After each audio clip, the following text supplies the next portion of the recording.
ஒதுக்கீடு செய்யப்பட்டிருக்கின்றன. இது தொடர்பான கூடுதல் விவரங்களோடு இணைகிறார் எமது செய்தியாளர் ராஜகுமரன். வணக்கம் ராஜகுமரன், உங்களிடமிருக்கும் தகவல்களை பகிர்ந்து கொள்ளுங்கள். முதலமைச்சரோடு சேர்த்து மொத்தமாக 10 பேருக்கான துறைகள் அறிவிக்கப்பட்டிருக்கிறது. முதலமைச்சர் வசம் வழக்கமாக அந்த இந்திய ஆட்சிப்பணி அதிகாரிகள், காவல் பணி அதிகாரிகள் உள்ளிட்டவர்களை கையாளக்கூடிய, மேலாண்மை செய்யக்கூடிய துறைகள் இருக்கும். அதை தவிர்த்து அந்த உள்துறை சார்ந்த துறைகளை தவிர்த்து முதலமைச்சர் வசம் கூடுதலாக இருக்கக்கூடிய துறைகள் என்றால் மகளிர் நலன், இளைஞர் நலன், அது மட்டுமல்லாமல் குழந்தைகள் நலன், முதியோர் நலன் உள்ளிட்ட துறைகளும் கூட முதலமைச்சர் வசம் இருக்கின்றது.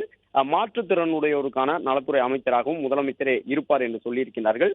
கடந்த ஆட்சி காலத்திலெல்லாம் நகராட்சி மற்றும் குடிநீர் வழங்கல் துறை என்பது மிக முக்கியமான துறையாக, தனித்த துறையாக ஒரு தனி அமைச்சர் வசம் ஒப்படைக்கப்பட்டிருக்கும். நகராட்சி நிர்வாகம், குடிநீர் வழங்கல் துறை. இந்த முறை மிக முக்கியமான அந்த துறையையும், அதாவது தமிழகம் என்பது மிக வேகமாக நகர்ப்புற மயமாகி வரக்கூடிய மாநிலமாக இருக்கின்றது. தமிழகத்திலே நகர்மயமாதல் வேகம் என்பது மற்ற மாநிலங்களை காட்டிலும் கூடுதலாக இருக்கின்றது. எனவே நகராட்சிகளுக்கெல்லாம் கூடுதலாக உட்கட்டமைப்புகளை மேற்கொள்ள வேண்டிய தேவை அரசுக்கு எழுந்து வருகின்றது. மாநகராட்சிகளின் எண்ணிக்கை கூட தமிழகத்தில் தொடர்ந்து உயர்ந்து கொண்டிருக்கின்றது. மாநகராட்சி, நகராட்சி, பேரூராட்சிகளோடு இணையக்கூடிய ஊரக பகுதிகளின் எண்ணிக்கை அதிகரித்து வருகின்றது.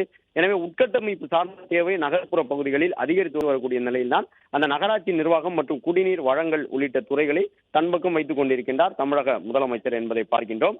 ஊரக வளர்ச்சித்துறை மற்றும் நீர்வளத்துறையினுடைய அமைச்சராக என் ஆனந்த் அவர்கள் அறிவிப்பு செய்யப்பட்டிருக்கின்றார். பொதுப்பணித்துறை, விளையாட்டு மேம்பாட்டுத்துறையினுடைய அமைச்சராக ஆதவ அர்ஜுனா அறிவிக்கப்பட்டிருக்கின்றார். அருண்ராஜ் வஜம் மக்கள் நல்வாழ்வுத்துறை ஒப்படைக்கப்பட்டிருக்கின்றது என்பதை பார்க்கின்றோம். சுகாதாரம், மருத்துவ கல்வி, குடும்ப நலத்துறை உள்ளிட்ட மக்கள் நலத்துறை சார்ந்த அனைத்து அருண்ராஜ் அவர்கள் வசம் ஒப்படைக்கப்பட்டிருக்கின்றது.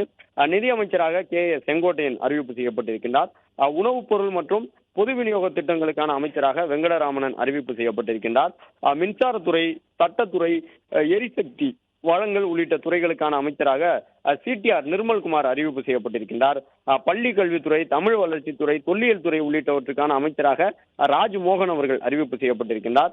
இயற்கை வளங்கள் மற்றும் கனிமங்கள், சுரங்கங்கள் உள்ளிட்ட துறைகளுக்கு டி.கே. பிரபு அறிவிப்பு செய்யப்பட்டிருக்கின்றார்.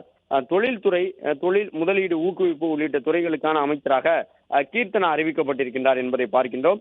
அதே நேரம் இன்னும் சில முக்கிய துறைகள் அமைச்சர்கள் அறிவிக்கப்படாமல் இருக்கின்றது. ஏனென்றால் 1/3 பங்கு அமைச்சர்கள் மட்டும்தான் தற்போது நிரப்பப்பட்டிருக்கின்றார்கள். இன்னும் 2 மடங்கு அமைச்சர்களை நிரப்ப வேண்டிய தேவை இருக்கின்றது.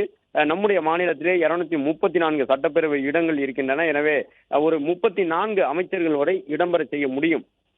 அதன் அடிப்படையில் தான் இந்து சமய அறநிலைத்துறைக்கான அமைச்சர் இன்னும் அறிவிக்கப்படவில்லை. சமூக நலத்துறை, உயர்கல்வித்துறை, கைத்தறித்துறை உள்ளிட்ட துறைகளுக்கான அமைச்சர்கள் இன்னும் அறிவிக்கப்படவில்லை. பால்வளம், மீன்வளம், சுற்றுலாத்துறை, வேளாண் துறை, வனத்துறை, பத்திரப்பதிவுத்துறை, பிற்படுத்தப்பட்டோர், மிகவும் பிற்படுத்தப்பட்டோர்,